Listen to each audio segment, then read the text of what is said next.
Ang pag-uusapan natin ngayon ay tinatanong ni Bash.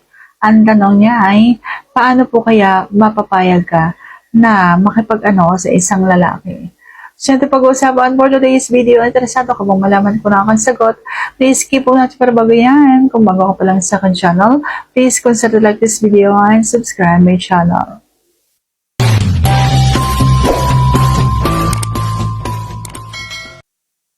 So, paano ako mapapayag? Ang una, syempre, dapat mahal ko. May pagtingin ako. Gusto ko yung isang lalaki, ganon.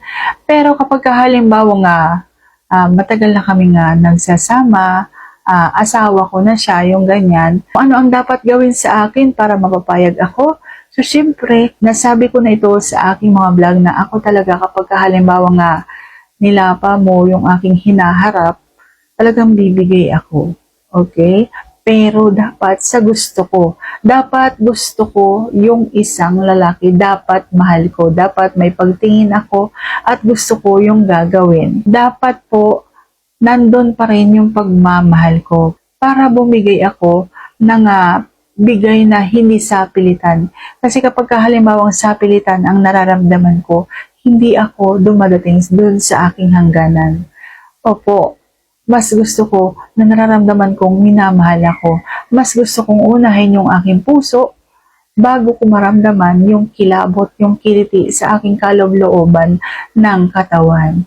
Ganon ako na babae. Hindi ko alam sa ibang babae na kapag halimbawa nga may nakilala at may kipag-anuhan na. Ako po ay iba.